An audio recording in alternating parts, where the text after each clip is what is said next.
benvenuti al TG Sicilia, i titoli di questa edizione. Si ferma lo sciopero degli autotrasportatori siciliani, più volte invocato l'incontro con il ministro Salvini si terrà a Roma il 22 aprile, contenimento del caro carburanti e l'abbattimento delle tariffe marittime e le richieste del settore. Testimone oculare dei grandi cambiamenti geopolitici in atto, dall'incontro in Alaska con Putin allo scandalo degli Epstein File, ma anche delle guerre che infiammano il mondo. Ai nostri microfoni la giornalista catanese Viviana Mazza. La frana di Niscemi, il giorno dopo il terremoto giudiziario, con 4 presidenti della regione e 9 tra indagati, tra dirigenti e funzionari. Per disastro colposo e danneggiamento i comitati degli sfollati preparano un'azione legale collettiva. Il paese di nuovo rabbia. Una drammatica sequenza di errori e omissioni ricostruiti dagli inquirenti, costata la vita ai 2 operai morti a Palermo la scorsa settimana. Intanto salgono a 4 gli indagati per omicidio colposo. Tragedia all'alba in Corso dei Mille a Palermo, muore in monopattino investito da un automobilista. La vittima, un trentenne originario del Ghana, è deceduto sul colpo a causa della gravità delle ferite riportate. La vita è adesso è il nuovo progetto musicale di Claudio Baglioni, presentato oggi a Palazzo dei Normanni a Palermo. Celebra il 40° anniversario dell'album. E poi il calcio, nel pomeriggio primo allenamento di Toscano, tornata alla guida del Catania, la nuova rivoluzione tecnica per inseguire l'obiettivo della Serie B.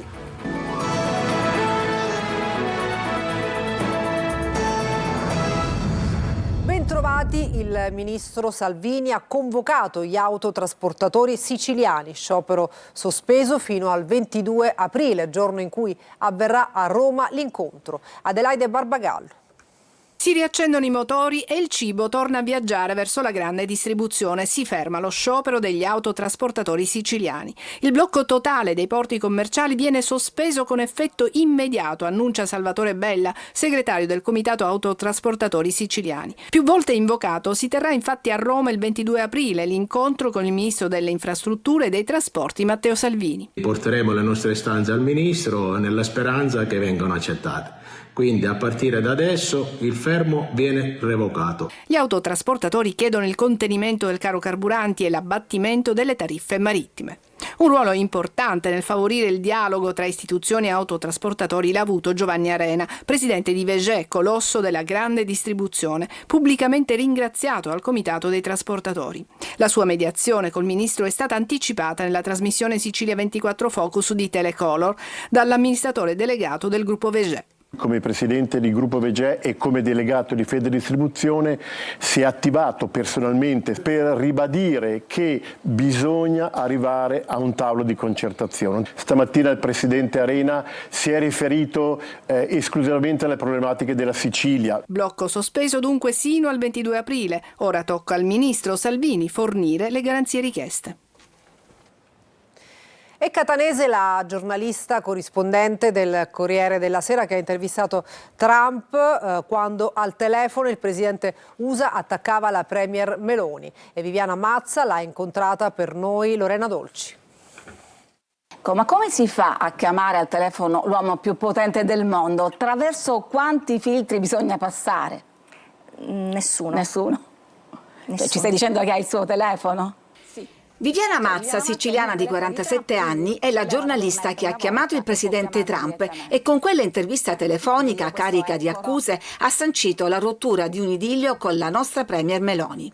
In questi giorni è in vacanza tra Catania e Taormina in visita alla sua famiglia. È chiaramente una presidenza unica nel suo genere, anche il fatto di poter chiamare il presidente degli Stati Uniti per telefono io non credo che sia qualcosa che anche i colleghi americani che hanno ancora anche più anni di carriera alle loro spalle di me avrebbero potuto immaginare.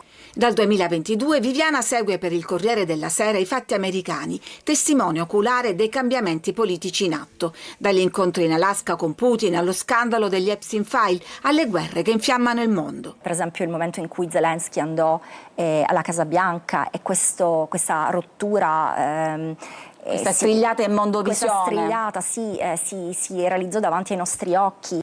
A Catania gli studi e i primi passi nel giornalismo, poi un master a New York e l'inizio di una brillante carriera. Restare o partire? Il suo consiglio ai giovani che si affacciano sul mondo del lavoro. Se hanno la possibilità di restare, questa è una terra incredibile, fantastica, dove ci sono delle cose che non troverete da nessun'altra parte. Quindi sicuramente dipende anche dal loro, cioè per ciascuno secondo me dipende da quello che tu, da che cosa sei bravo a fare. E l'intervista più ampia a Viviana Mazza sarà trasmessa nel corso di un focus in onda su Telecolor giovedì 23 aprile alle 14:30. Adesso parliamo della frana di Niscemi, il giorno dopo il terremoto giudiziario, con 4 presidenti della regione e 9 dirigenti indagati. I comitati degli sfollati preparano un'azione legale collettiva, una class action. Gerry Italia. A quasi 3 mesi dalla frana che il 25 gennaio ha sconvolto Niscemi, la Procura di Gela ha iscritto 13 persone nel registro degli indagati tra vertici politici e dirigenti regionali. Un passaggio atteso che riaccende però il dibattito in città. A Niscemi la vita sembra riprendere lentamente il suo ritmo. Le transenne sono state arretrate, i mezzi di soccorso non ci sono più, ma la ferita resta visibile non solo nel terreno, ma anche tra i cittadini. Nel quartiere più vicino al fronte franoso si torna a parlare ogni giorno di ciò che non è stato fatto, interventi previsti e opere mai realizzate, e intanto il ritorno alla normalità è lento. Molti sfollati sono rientrati da poco, altri vivono ancora nell'incertezza. Daniela, insegnante, è rientrata nella sua abitazione appena 3 settimane fa e oggi rilancia la necessità di tutelare chi è rimasto escluso dagli aiuti. Siamo passati dal vivere nel vanto di essere residenti nella parte più antica della nostra città al vedere i nostri immobili completamente svalutati da questo disastro ambientale che ha devastato la nostra città.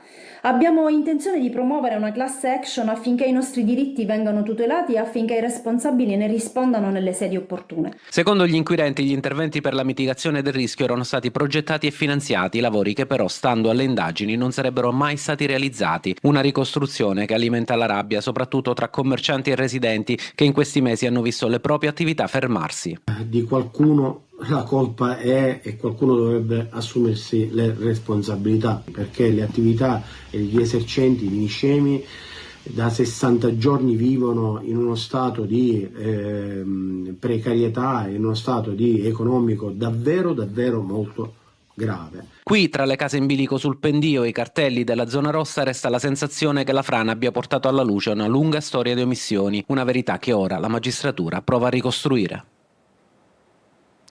E la politica reagisce all'iscrizione nel registro degli indagati di 4 presidenti e 9 funzionari per i mancati interventi di prevenzione. Il ministro Musumeci ricorda di essere stato il primo a denunciare in Parlamento l'inerzia degli addetti ai lavori. Il presidente Schifani si dice sereno. Maglio Viola. Nessuna richiesta e nessun progetto di intervento è mai arrivato nell'arco degli ultimi 9 anni da Niscemi all'Ufficio regionale per il contrasto del dissesto idrogeologico. Lo scrive in una nota ufficiale proprio l'ufficio del commissario straordinario per gli interventi dopo l'iscrizione nel registro degli indagati da parte della Procura di Gela di 13 persone, fra cui funzionari e dirigenti dell'ufficio e gli ultimi 4 presidenti della regione per i mancati interventi proprio sulla frana di Niscemi. L'ufficio sposta dunque l'attenzione e descrive la procedura di legge che la Procura non avrebbe tenuto in nessuna considerazione. Di fatto sarebbe toccato al Comune o al libero consorzio presentare il progetto e chiederne il finanziamento, passaggi mai effettuati, e senza questi passaggi gli uffici non hanno per legge nessuna possibilità di intervento. È la spiegazione tecnica che segue le reazioni politiche, a cominciare da quella dell'ex presidente e attuale ministro Nello Musumeci, che ribadisce di essere stato il primo a parlare di questi fatti. Ciò che avevo da dire l'ho già detto in Parlamento, sostiene Musumeci. Si dice sereno anche l'attuale presidente Renato Schifani, sicuro di aver agito correttamente, e anche Gaetano Galvagno, presidente dell'ARS, come Giorgio Assenza, presidente del gruppo di Fratelli d'Italia, sottolineano che dell'inchiesta emergerà anche chi si è comportato correttamente. Di atto dovuto parla anche l'ex presidente Raffaele Lombardo e sottolinea la propria assoluta estraneità ai fatti. Va oltre soltanto l'ex presidente Rosario Crocetta, che non ne sapeva niente. Nei miei 5 anni di governo nessuno mi informò mai della situazione di Niscemi, dice nella sua dichiarazione. Salgono a 4 gli indagati per omicidio colposo nell'inchiesta per la tragedia sul lavoro in via Marturano a Palermo. Ricostruita la sequenza di errori ed omissioni che ha portato alla morte di 2 operai. Maglio Viola.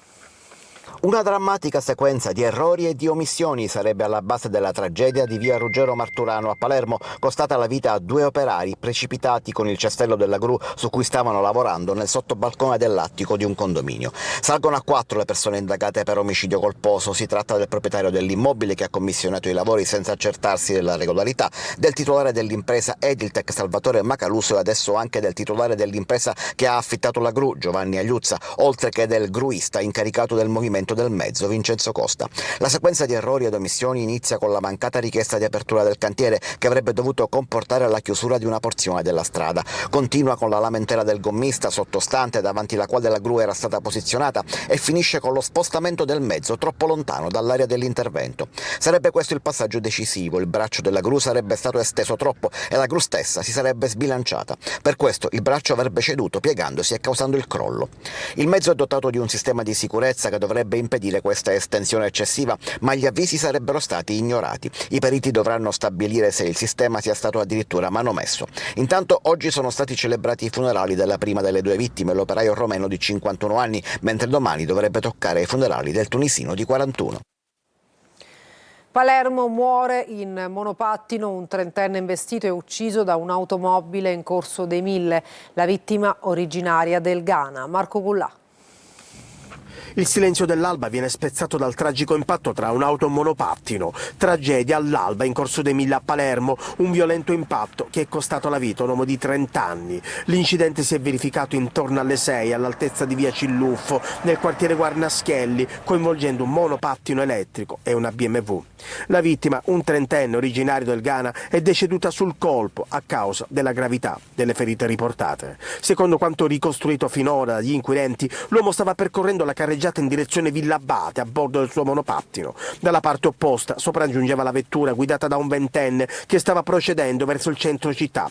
Per ragioni che sono ancora oggetto di accertamento da parte delle autorità, i 2 mezzi si sono scontrati frontalmente, quasi al centro della strada. La violenza dell'urto è stata tale da sbalzare il 30enne a diversi metri di distanza dal punto dell'impatto, facendolo finire contro un'auto parcheggiata lungo il marciapiede. Nonostante il tempestivo intervento dei sanitari, ogni tentativo di rianimazione si è rivelato inutile.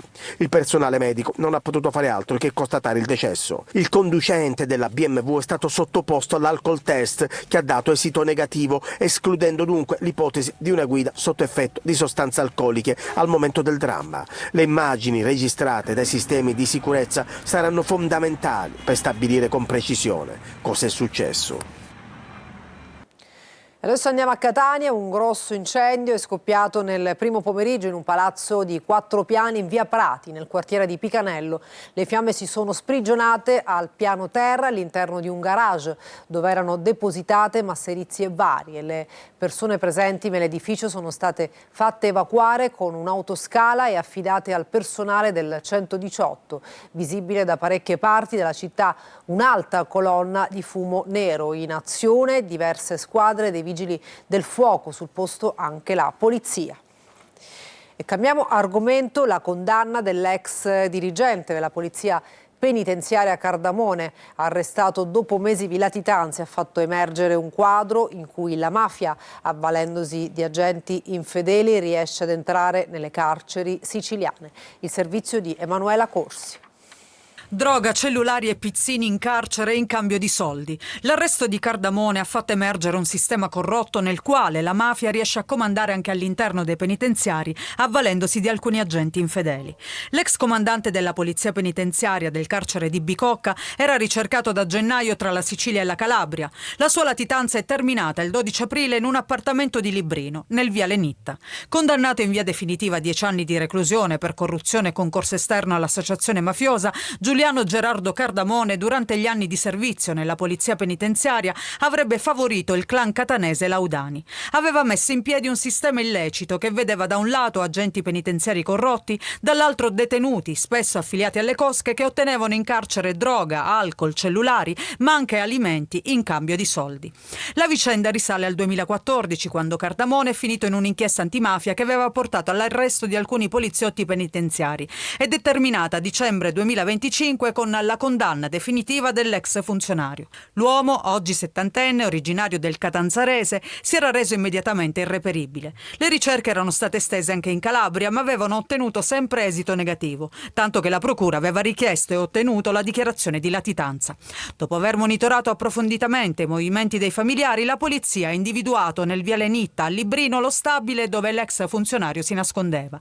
Gli uomini della squadra mobile hanno fatto irruzione e sorpreso il latitante su un divano letto che insieme a pochi altri mobili e suppellettili costituiva l'arredo dell'immobile. Cardamone è stato rinchiuso nel carcere di Agrigento. Nasce a Catania l'area territoriale di ricerca del CNR, il Consiglio Nazionale delle Ricerche, un polo d'eccellenza unico che unisce scienza, impresa e territorio. Adelaide Barbagallo. Catania si conferma polo d'eccellenza per l'innovazione tecnologica e scientifica. È stata istituita ufficialmente l'area territoriale di ricerca del Consiglio Nazionale delle Ricerche, una struttura che nasce per unificare e potenziare la presenza dell'ente sul territorio, proponendosi come interlocutore unico per istituzioni, università e imprese locali. È uno strumento di coordinamento importante per gli istituti del CNR a Catania. E poi si vuole porre anche come un interlocutore per le istituzioni, per il territorio, l'impresa. E quanto è importante la ricerca proprio in questo periodo storico così particolare? La ricerca è fondamentale perché intanto porta benessere alle persone, migliora la loro qualità della vita in tutti i campi, e qui a Catania operano istituti nel campo della chimica, del patrimonio culturale, della medicina, della fisica, delle scienze cognitive, quindi tutto questo deve essere un motore di sviluppo del nostro territorio. L'obiettivo è fare rete e valorizzare le competenze, un'area dai numeri importanti. Eh sì, 240 sono le unità di personale coinvolto tra ricercatori tecnici e personale amministrativo. A questi aggiungiamo 60 giovani ricercatori a tempo determinato. La presentazione ufficiale è avvenuta nella sede di via Paolo Gaifami, segnando un passo cruciale per lo sviluppo economico e sociale della città etnea. Catania sta diventando baricentrica rispetto a tanti interessi di gruppi industriali importanti che stanno volendo consolidare la loro forza nella nostra città. Da oggi Catania ha dunque un nuovo, fortissimo punto di riferimento per la ricerca e l'innovazione, un'alleanza strategica tra scienza e territorio. A Palazzo dei Normanni, a Palermo, Claudio Baglioni ha presentato il suo tour estivo La vita è adesso, progetto musicale dal vivo che rappresenta il culmine delle celebrazioni del 40° anniversario dell'album. Ben 6 date in Sicilia. Ecco dove e quando. Marco Cullà. La vita è adesso nel vecchio albergo della terra. La vita è adesso. Il Grand Tour estivo di Claudio Baglioni toccherà anche la Sicilia con 6 date, da Siracusa ad Agrigento, poi Palermo e Catania. Il tour inizierà invece da Lampedusa, tappa simbolo della carriera di Baglioni. Oggi pomeriggio nella Sala Mattarella di Palazzo dei Normanni a Palermo il cantautore ha presentato il suo tour, un momento di grande emozione, soprattutto quando Baglioni ha parlato di Lampedusa, la sua seconda terra per appartenenza.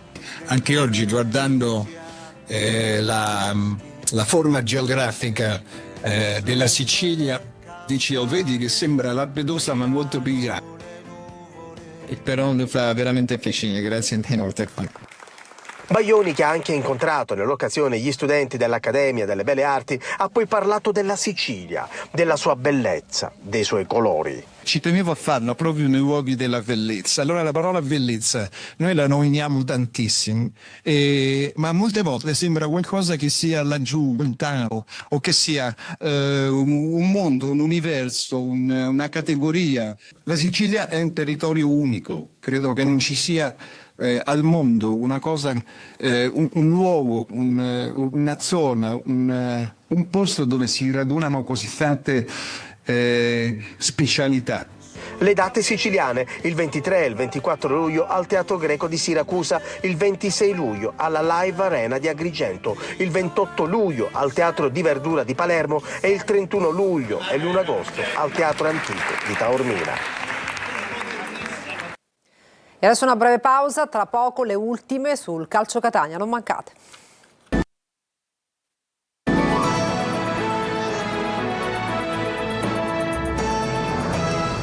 Bentornati al TG Sicilia, adesso il calcio, il Catania ricomincia da capo, lo fa con Toscano, il tecnico che ha iniziato la stagione senza il direttore sportivo. Ennesima rivoluzione per inseguire l'obiettivo della Serie B. Marco Carli. Dove eravamo rimasti? A questo gol di Casasola con l'Altamura che ha dato la vittoria al Catania. Poi la corsa a perdifiato, le parole a favore del proprio allenatore. Inutili. È stata l'ultima partita di Toscano alla guida del Catania. Oggi il ritorno. Il primo allenamento del nuovo corso dopo che il precedente, quello di William Viali, è durato 4 partite. La gara negativa col Picerno e l'altra sconfitta senza reazione e senza idee con 2 gol, soprattutto il secondo presi in modo incredibile, oltre ai dialoghi fra giocatori e dirigenza, hanno portato all'avvicendamento. E adesso Toscano riparte. Tocca a lui provare a portare il Catania in B attraverso i playoff dopo un mese in cui era rimasto comunque al centro del dibattito, prima con le vicende legate al suo contratto, poi con i risultati di Viali e con la tifoseria che ne chiedeva a gran voce il ritorno. Con lui si proverà a ricompattare il gruppo che di conseguenza non avrà alibi in vista degli spareggi. La prima notizia dall'infermeria è negativa per il tecnico calabrese, l'infortunio muscolare per Casasola, riportato la scorsa settimana, lesione al retto femorale della gamba destra, già iniziato il percorso di recupero. Il ritorno di Toscano, si diceva, e poi Pastore che va via. Chiusura del rapporto professionale per un ruolo, quello del DS, che non gode certo di fortuna con questa dirigenza. Chiusi i rapporti per motivi ovviamente diversi con la Neri, Faggiano e appunto con Pastore. Quest'ultimo aveva avuto il merito di togliere gli esuberi e da qualche tempo era un po' ai margini e non ha partecipato ai vari avvicendamenti di allenatori. Insomma, altra rivoluzione per rincorrere l'obiettivo stagionale che resta la B, nonostante tutto. E adesso una breve pausa, tra poco per altri aggiornamenti.